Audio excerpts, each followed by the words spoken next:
समधन बनी सौतन। ये लो, पूरा घर छान मारा और ये महाशय यहाँ गार्डन में बैठे हैं।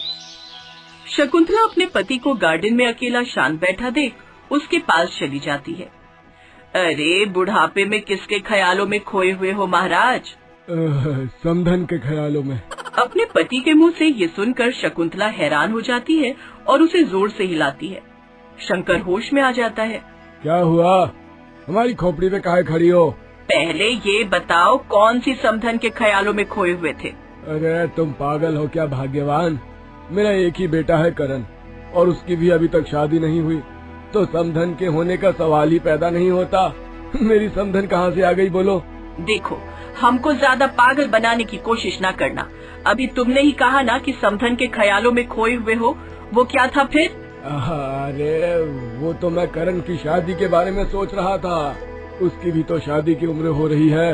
अरे तो बहू के बारे में सोचो ना, समधन के बारे में क्यों? जब समधन ही नहीं होगी तो बेटी कहाँ से टपकेगी? आसमान से? तुमसे तो बात ही करना बेकार है। शकुंतला वहाँ से चली जाती है। उन दोनों का बेटा करण दिन भर पढ़ाई किया करता था, पर उसकी कहीं पर भी नौकरी नहीं लग रही थी। उसके माँ बाप, दोस्त, रिश्तेदार सब उसे नल्ला नल्ला कहकर चिढ़ाया करते थे। करण के उन दोस्तों की भी नौकरी लग चुकी थी जो पढ़ने में भी अच्छे नहीं थे। करण आजकल के फैशन के हिसाब से दाढ़ी मूछें रखता था, जो कि आजकल का ट्रेंड है।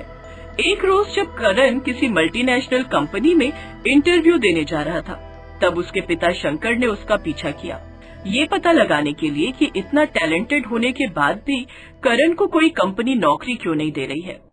देखिए मिस्टर करण, आप इस जॉब के लिए परफेक्ट हैं, लेकिन कंपनी आप तभी ज्वाइन कर सकते हैं जब आप पूरी तरह से क्लीन शेव होकर आएंगे, वेल ड्रेसअप के साथ।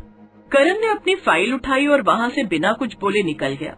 उसके पिता शंकर सब कुछ समझ गए, पर करण को समझाना नामुमकिन था। वो क्लीन शेव नहीं होना चाहता था। उसकी माँ शकुंतला ने भी उसे बहुत समझाया, पर करण किसी भी कीमत पर क्लीन शेव कराने को तैयार नहीं था। एक रोज शंकर किसी औरत से हंस हंस कर बात कर रहा था। तभी शंकर की पत्नी शकुंतला ने ये सब देख लिया। रात में जब शकुंतला ने पूछा, कौन थी वो औरत जो मेरी सौतन बनने की नाकामयाब कोशिश कर रही है? समधन। क्या? मेरा मतलब वो कौन थी ये मैं तुम्हें अभी नहीं बता सकता, वक्त आने पर सब पता चल जाएगा। शंकर इतना बोलकर सो जाता है और अब उसके बाद अक्सर शंकर उसी औरत के साथ शकुंतला को दिखाई देता है, पर शंकर उस बारे में कभी कुछ नहीं बताता।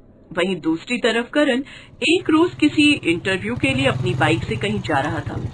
तभी अचानक एक बेहद खूबसूरत लड़की ने करण को हाथ दिखाकर रोका। अब क्या आप मुझे आगे चंदनलाल कॉलेज तक छोड़ सकते हैं? नहीं नहीं, तुम जैसी लड़कियां लड़कों को लूट लेती हैं। मैं तुम्हें लुटेरी लगती हूँ? नहीं, लेकिन आजकल क्या भरोसा किसी का। तुमने सही कहा, कोई भरोसे लायक नहीं आजकल। मुझे पूरा भरोसा था कि तुम मेरी मदद जरूर करोगे, पर मैं गलत साबित हो गई। अच्छा चलो छोड़ देता हूँ, वैसे भी मेरे पास लुटाने के लिए है ही क्या। करण निकिता को कॉलेज छोड़ देता है। दोनों अब अक्सर रास्तों पर मिल जाते थे और करण उसे लिफ्ट देता। दोनों एक दूसरे को समझने लगते हैं। दोनों अब अच्छे दोस्त बन जाते हैं और रोज मिलने लगते हैं। बात यहाँ तक पहुँच जाती है कि दोनों आपस में शादी करने का फैसला करते हैं। लड़की की माँ लड़के के घर रिश्ता लेकर आती है। लड़की की माँ कोई और नहीं बल्कि वही औरत थी जो शंकर से अक्सर अकेले में मिला करती थी। करण की माँ शकुंतला ने उसे पहचान लिया। ये लो, आ गई मेरी सौतन। अरे ये तुम्हारी सौतन नहीं बल्कि होने वाली समधन है। आप लोग क्या खुसुर फुसुर कर रहे हैं? आप लोगों को ये रिश्ता मंजूर तो है ना? नहीं, मुझे ये रिश्ता बिल्कुल मंजूर नहीं। ये तुम कैसी बातें कर रही हो शकुंतला? करण और निकिता एक दूसरे को पसंद करते हैं। और आप लोग भी। माँ, मैं निकिता से बहुत प्यार करता हूँ, मैं उससे शादी करना चाहता हूँ। एक मिनट, मैं करण से शादी करना चाहती हूँ, लेकिन मेरी एक शर्त है। कैसी शर्त बेटा? मैं चाहती हूँ करण क्लीन शेव कर दे। ये दाढ़ी मूंछों वाला फैशन मुझे बिल्कुल पसंद नहीं। दोस्तों, निकिता के मुंह से ये बात सुनकर करण हैरान हो जाता है, पर करण की माँ अंदर ही अंदर खूब खुश हो जाती है, क्योंकि उसे पता था कि करण दाढ़ी नहीं बनवाएगा चाहे कुछ भी हो जाए, क्योंकि करण ने दाढ़ी की वजह से बहुत बड़ी बड़ी नौकरियों को लात मार दी थी। लेकिन निकिता, ये कैसी शर्त है? इससे पहले तो तुमने ऐसा कुछ नहीं बताया। अगर शर्त मंजूर हो तो बता देना, वरना ये रिश्ता भूल जाओ। चलो माँ।